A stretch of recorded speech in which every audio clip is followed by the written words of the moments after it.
guys! Welcome back to my channel. You're watching Pollen's Vanity Crib, and today's video is all about a mini review of the Sunniesface Airblush. Mind you guys, pinilahan ko pa to ng sobrang aga nung nilaunch siya sa kanilang boutique. Yan. So guys, if you want to know more about this video, just keep on watching!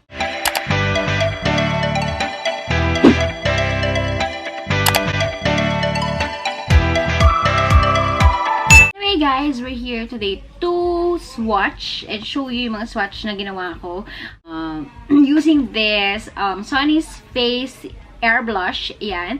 So I tried it using the fingers, tapos using the sponge, and using the brush. I will tell you later guys kung ano yung mga nagustuhan ko. But for now, let's see yung mga swatches na ginawa ko. Ginawa ko siya lang 6 days. Everyday ko siyang trinay. Yan. So panoorin kita guys.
Shades guys, and napakita ko naman sa inyo on my swatches kung ano yung mga itsura niya sa face ko, and hindi ko na siya iti-test out the foundation.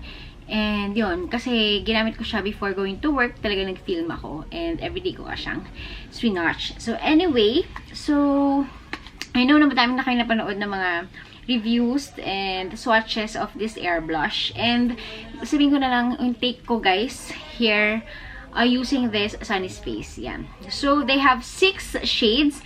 Yan. So, tatlo dito are light shades and tatlo din dito yung darker shades. Yan. So, ano ba yung mga light shade niya, guys? We have here yung tatlong light shade ni Sunniesface, which are the Dull, Biscuit, and Peach. Yan. Among these 3, ang pinakagusto ko talaga dito sa tatlong to is yung Peach. Hilig talaga ako, guys, sa mga coral tone or yung coral na color ng blush, kasi parang fresh-freshen ka lang doon. Yan. And these are the medyo darker shade guys. The Moon, Disco, and Siras. Among this tatlo na, actually gusto ko sila pare-parehas guys, kasi mas gusto ko yung talagang medyo darker shades na blush on. So, pero among the 3, ang gusto ko talaga si Disco. Yan. So, I will let you know why ko siya gusto. So, before that, dahil wala naman akong blush on na ganap sa mukha ko, let's try to have a tingnan natin yung multi-purpose na application nitong si Sunniesface. Ang sabi kasi dito, you can use it as a transition color for your eyes, blush, and then pwede siyang gawing lip balm or lip color. Yan. Yan. So, anyway, nung nakita ko to, ang naalala ko nung unang-una is the same way siguro nung mga nakakita nito, nag-review na to, is yung Amazonian Canon Tarte.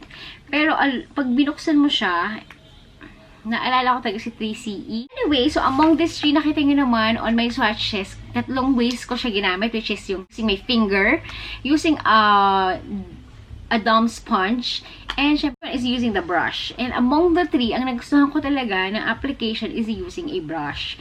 Mas even ko siya na-apply, and maganda rin yung texture niya while using the brush. So, using the sponge lang, medyo struggle lang akong something, ang tawag dito, mag-stop on my skin. Kasi nga, parang, hindi ko siya masyadong ma-blend out. Pero using brush, sobrang talagang, dali ko lang siyang na-blend out.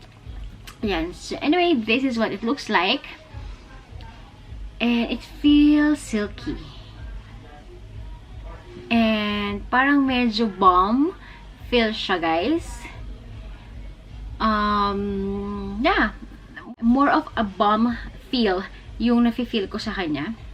It looks like this. This is color disco.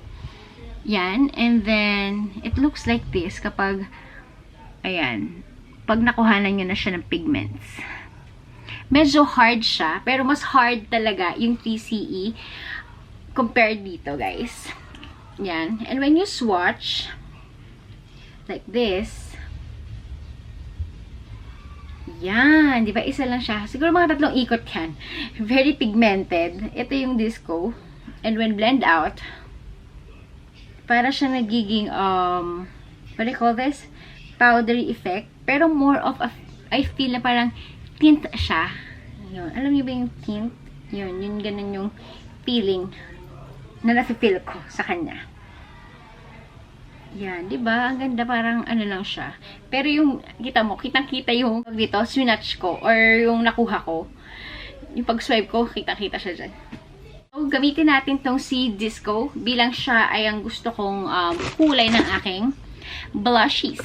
And I will be using this flat brush from Wet n Wild. Maganda yung ganitong cadence or ganitong medyo denser yung brush mo when applying a cream blush para mas madali siyang i-apply. So, I'll be getting one. By the way, this is swatch ko na video. Iba yung ginamit ko. I think that is Jessup. Kaso, kailangan ko na siyang laban eh. So, sinangtabi ko muna siya, guys. So, let's try this Wet n Wild. So, what I do is, yan, stamp lang siya. Oh, guys, diba? Mas madali siyang i-apply like this. Ayun, agad yung pigment. And even, actually, napadami pala yung panglagay ko. Para ako nasa pack, guys. Yan, so, konti ako na lang dito sa other side. So, I really like this disco kasi, guys, ito lang yung kulay na nagtagal talaga sa akin ng matagal. At least 10 hours. Insert ko dito yung clip na nag-post ako sa Instagram stories ko na, oh my god, nandun pa rin talaga yung kulay niya. After ilang oras sa pisngi ko. That's why I really love this disco. Yan, magpa-drunk blush tayo, guys. Yan.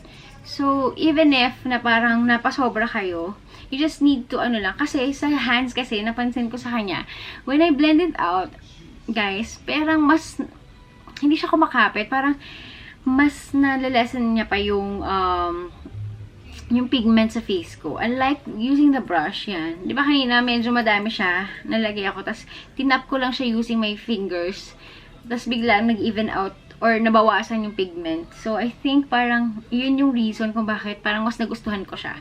Yun lang naman napansin ko. I don't know kung na-try nyo na siya, guys. Kasi sa akin, ganun siya. Kaya siguro, ang hirap niyang lagyan ng pigment sa face mo using the fingers. Kasi yung nakikita ko minsan, like, now, yung ibang lighter color is hindi siya talaga, mahirap siyang kumulay talaga kasi nga sobrang light niya. So, kailangan kanyang mag-build up. Yan. So, this is the disco. So, at least, pag brush ang gamit mo, andun agad yung pigment. Yun. Diba? Nagkaroon na agad ng pigment sa face. Kung gusto nyo pang dagdagan, you can do so. Pero at least, parang feeling ko, using the brush, mas matitipid mo siya.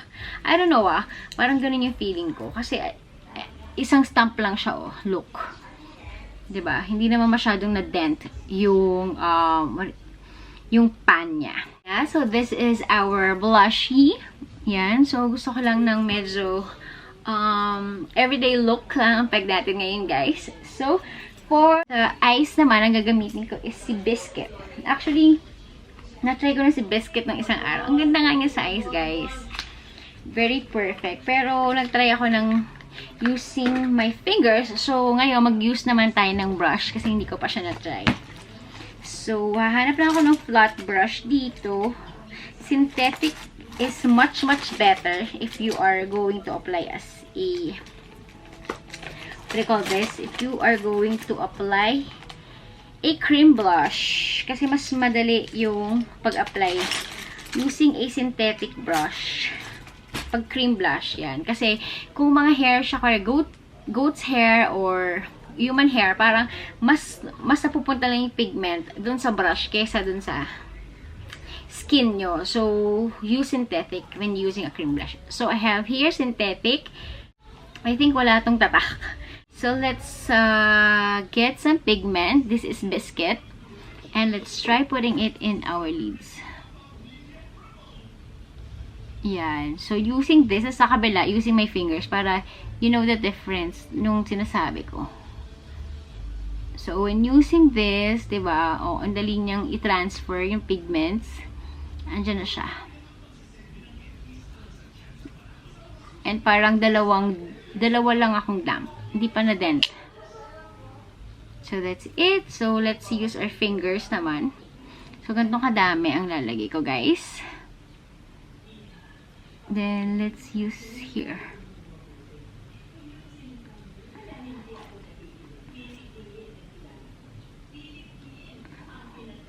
See? So, dalawa na yung nilagay ko. Pero, mas madali siyang i-blend using a brush. Yan. So, lagyan ko lang ulit. Ipapantay ko lang yung pigments using the brush. Synthetic brush to, guys, ah. Yan. Mas kumulay. See? O, diba? Pang everyday look lang. Maganda talaga si Biscuit. Yan. And if you want like sun-kissed or ganun na feel sa inyong blush on, you can do so. Si Biscuit din maganda siya, guys. Parang na sunburnt. Yon, sunburn. Look, where's that? And dito naman sa lips, I'll be going to use si Raz. Yan, si Raz. Si Raz yung magandang pang lips. Dali siyang blush on, guys. Kasi this is like a deep pink color. Yan. And then, I'll be using a lip brush naman. Yan. So, sa baba, lip brush. Sa taas, fingers yung gamitin natin, guys. So, I'll be using this. Yung lip brush ko. Then, let's try. I can feel the cream to powder talaga siya, guys. Kahit sa lips ko, pag naglalather siya, I can feel na nadadry up siya. Parang mas makulay nga using the fingers.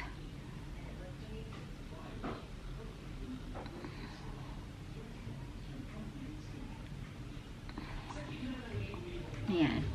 Mas madali pala siya using the fingers. So, dahil na-fulfill na natin yung pinaka-main agenda natin today using the Sunniesface. So, I will tell you my verdict about this Sunniesface Airblush. The blush itself, yung packaging pa lang is sobrang ganda, guys. Sobrang talagang, nung nakita ko pa lang talaga to, ako na talagang kauna-unahang pumili sa Sunniesface dahil I really wanted to try their newest product. Yan. Kasi nga, diba, packaging-wise, yung mga advertisement nila is really nakakainganyo talaga. And ayaw mo talaga ma-miss out yung mga newest product ni Sunniesface. That's what I need. Ayan. And, mind you, when they swatch it, pag nakita ko sila sa stories, IG stories, sa pinaka-Instagram, wala ka talagang itatapon na shades sa kanilang lahat. Pero, syempre, hindi naman doon nagtatapos lahat, diba? Pag bumibili tayo ng products, hindi naman, we don't dwell dun sa shades, dun sa packaging. At the end of the day, ang verdict talaga na mangyayari is kung paano ba siya sa skin natin. Yan. So, my thoughts about this, guys, for the price at $445 and for a, like, 2.5 grams, medyo pricey lang siya. So, meron din kasing mga other other blushes or cream blush or kahit anong blush na mas mura sa kanya and naglalast din naman. Yan, example ko na lang si Into It. Yan. Itong si Into It, cream blusher din siya, pero nakatube siya for around 300 something, I think. Or 200 something. Basta, mas mura siya kay Sunnies. And ito talaga, naglalast siya all throughout the day, guys. Favorite blush ko din siya, guys, actually. Yan. Among naman dito sa mga shades na kung magtatry kayo mag-purchase, I suggest na i-purchase nyo na lang yung mga darker shades. Kasi yung darker shades talaga, din mo masabi na worth it buying kasi talaga nagtatagal sila all throughout the day. Hence naman doon, kung gusto nyo talaga yung mga lighter shades, I think kailangan nyo siyang iput sa bag nyo so that you can retouch every time. But again, in terms of the color, sobrang wala kang itatapon. Dahil ang gaganda talaga nila, guys. Yan. So, I suggest dun sa mga lighter color, pwede nyo siyang gamitin as your eye makeup. Yun. So, yun yung pinaka-the best talaga sa kanila. Yan, guys. So, yun. So, ano pa ba masasabi ko? I think that's about it. And in terms of application, mas gusto ko talaga siya using the brush. Yan. Kasi mas madali talaga siyang i-apply using this. Yan. If you will gonna ask me if I will repurchase, definitely I will repurchase, especially yung disco, guys. Yan, sobrang gustong-gusto ko talaga siya kasi very nakaka-fresh siya and yan, nagtatagal talaga siya sa akin all throughout the day. So that's about it, guys. So if you want this kind of video, just give me some loving by liking this video and don't forget to subscribe on my channel if you haven't already, and I'll see you on my next. Bye!